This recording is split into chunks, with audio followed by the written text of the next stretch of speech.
China, you gotta fly on your birthday. Hop in there. Whoa! Oh my gosh!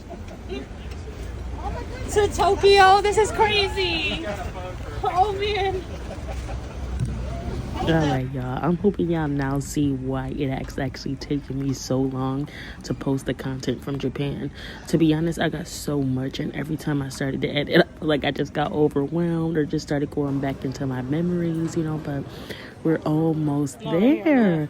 So every time I travel, I feel like I try to elevate the experience because, like sometimes like traveling cannot be always exciting. Sometimes it can be very draining, So this time I was blessed enough to be able to go into the United Club with my mom right before our flight, so we got some little snacks.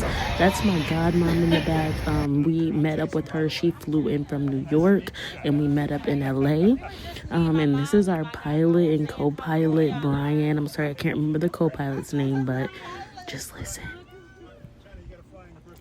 Honestly, y'all, this was so exciting. Like, the fact that the pilots really make it their business to, like, know who's on their manifest, know their birthdays and stuff like that, because he pulled us right from the door. Like, he knew I was going to be there, and that was such a nice surprise for me and my family. Like, he was so kind, like, and just sweet, like, very gentle, like, and I appreciated that. This was one of my first, like, major, big international trips. I had taken international trip previously, but I mean, like, this was Japan. Like, this just never did nothing like this before. So this was a great intro.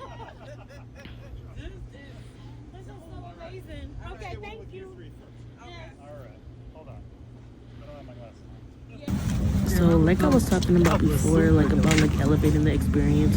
So honestly, at this time in my life, I was thinking like, wow, like, this is so beautiful. But now I'm looking back at the footage and I'm like, I was so crammed in there. Don't get me wrong, actually, I've lost like a lot of weight now since then too. But I mean, just look at everything, kind of just feels like very bunched up on those tables. I was just like, in the future, I definitely want to be able to experience something like first class or business class. But at this time, I wasn't even thinking about that. I was just like, put me on top of the plane if you have to. I cannot wait till I get to Japan. Like, I didn't care about any of that, especially because I was definitely off the Bennies. The Benadryl, y'all. I had to experience a little bit of the beginning of the trip, but to be honest, we were knocked out during this flight. So I was crammed, but I didn't even really recognize that until coming back and looking at the content. They had cool little stuff like where you could dim the lights, but the window could still be open. I don't think I was actually doing it right 100%, but yeah, I got the idea of this. Then this is why they don't let kids play with shit, because what are you doing? Oh. And I don't know if you guys heard the guy. He's like, hey, and it's because I guess we couldn't record in certain places. But my mom had got transportation for us, so we were looking for the guy right here. You got it? Who you record? I don't see no. Yeah, I was moving. I was so excited. So I had to slow this clip down so you can see. Look, I got me my little sign. Welcome to Japan, Fine China Beauty. Y'all know I'm going to promote my brand anywhere that I go. Whether that's a tattoo, that's a sign introducing or welcoming me, y'all. My mom got this actually very nice van for us. It was like it reminded me of like one of those like cargo vans, but as you can see, it was like very clean. It smelled very good.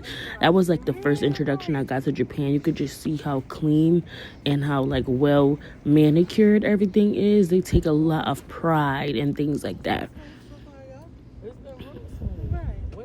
And they also take pride in servicing people. Like, I don't know, it's something about certain groups of people, including mine and how I was raised. We just always want to help, like putting bags in the car and stuff. That guy is like, please no. Like, that would make me feel so terrible if y'all help me. Like, please just go sit in the car. As y'all can see, like, I mean, I think our flight was like maybe 10 hours or like 12 hours. So it wasn't as long. I've heard people have like 15 or 17 hour flights to Japan, but it wasn't bad. All of our accommodations were already set, so we just had to really sightsee, and get there. This wasn't one of my favorite Airbnbs, but it was still very nice and it was still very practical.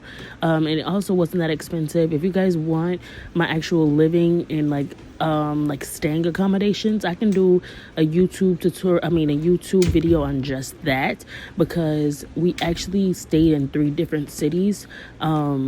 We went to Tokyo, we went to Kyoto, and we went to Osaka. So we had different living arrangements for every place, obviously. So some were hotels, some were like more so like Airbnbs, and yeah, I can do a whole thing on just where we stayed. And this is one thing I loved, y'all, is that they had the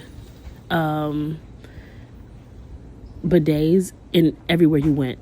Like, and they all were like, you could heat, you could use like a washer, like, you know, it could spray you with shampoo or like, you know, body wash and clean you off. Like, I thought that was dope. So after everybody had went to sleep, I still could not rest. Like, I was just so excited.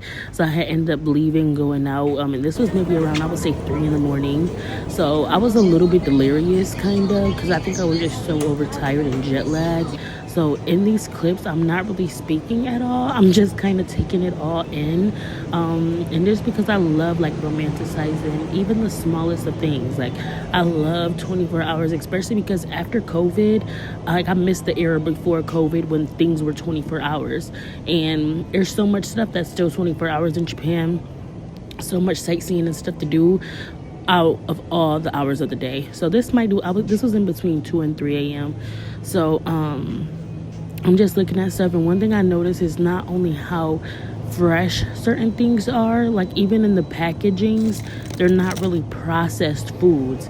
Like when you open them, like you can just see how moist they are, and just like that's why when we go around the corner, you'll see there's signs hanging up, like some things are saying 50% off and stuff like that, because after a certain time, I think it's like midnight or 1 a.m., everything is discounted because they want to sell those items and put out fresh ones.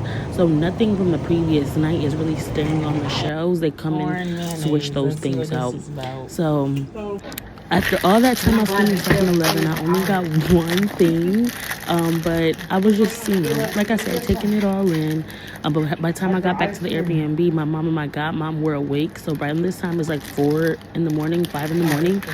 So, you know, like we're all just kind of in the vibes. So we had ended up getting up, and I never went to sleep. They got up, and we took a Uber, which they do have there, to, I think this was Shibuya we went to, which is supposed to be like the busiest intersection in Tokyo. So this is it right here. It literally reminds me of like New York City, Manhattan, like on a time scale. And even though you can hear like, you know, like little noises and stuff here and there, the people there are still so kind of silent. They're very cognizant, I feel like, of other people's mental health. And I mean, just look at the cement, how clean it is. And this is like where they like a strip of like bars, and you know, just people are out getting the vibes. Like,